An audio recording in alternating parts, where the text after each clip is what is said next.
Okay, subtopic 6.2, root mean square. Define root mean square. We call it as RMS, current and voltage for AC source. As you know that AC source is come out with the special name for current and voltage. We call it as IRMS and VRMS. Means that root means square current and root means square voltage. Okay, so what is IRMS? So before this, we know that the general equation of current, that we assume the current is sine graph. I is equal to I naught sine omega t is represented by the sinusoidal basic graph like this.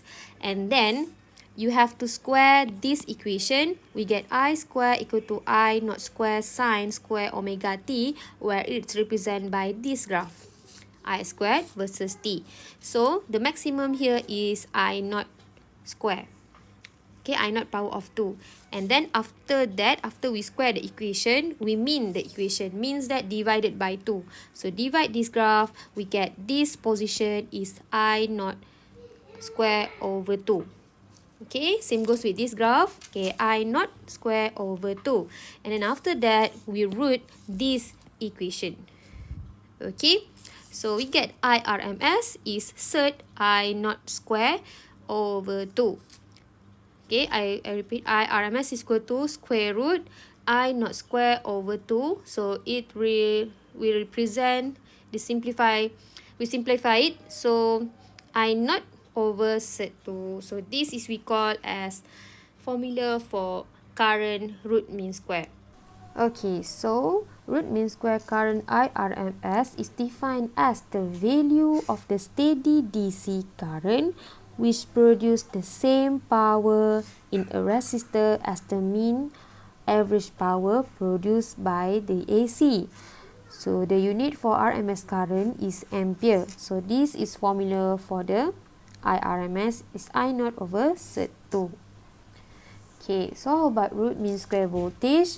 Is defined as the value of the steady direct voltage DC which when applied across the resistor produce the same power as the mean average power produced by the alternating voltage across the same resistor. You can use the formula for VRMS is equal to V0 over cert 2, where the unit of the RMS voltage or potential difference, we call it as volt.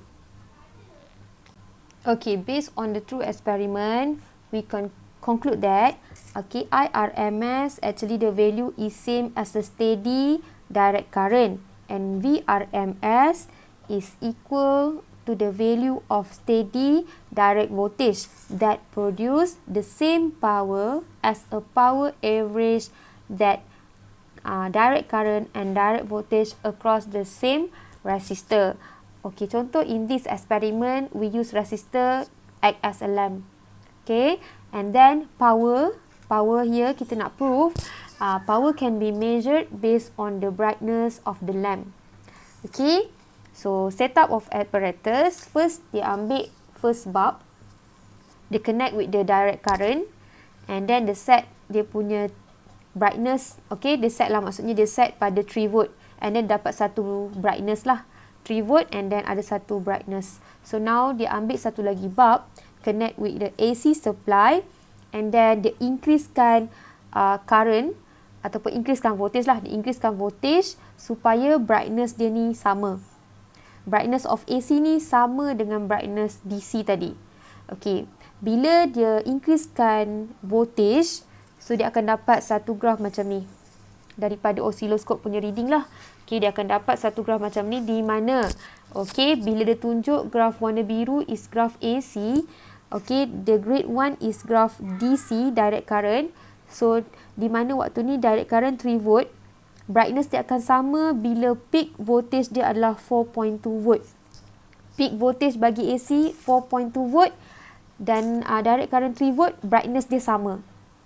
Okay, so brightness dia sama. Jadi kalau brightness dia sama, maksudnya power by DC ni sama dengan power average by AC. Sebab brightness sama, jadi power dengan power average AC tu sama level. So dia nak proof lah, okay, adakah betul yang nilai VRMS ni sama dengan, sebenarnya adalah sama dengan value bagi steady direct voltage. So kita guna formula VRMS tu. VRMS is equal to V0 over Z2. Kita susun jadikan V0 tu as a subject. So V0 is equal to VRMS times Z2. Okay, VRMS here is equal to 3 volt. Sebab kita nak ambil VRMS tu adalah steady voltage, direct voltage kan. Kita guna direct voltage dia berapa? 3 volt kan. Okay, so masukkan 3 volt, kita darab dengan set 2. So you will get 4.2 volt di mana peak voltage yang dibaca oleh AC tu memang 4.2 volt. So terbuktilah di mana VRMS is the value of steady direct voltage that produce the same power as the power average that direct voltage across the same resistor. So you can conclude that power of DC is equal to power average of AC. Okay, saya harap boleh buat awak lagi faham lah what is mean by VRMS dengan IRMS.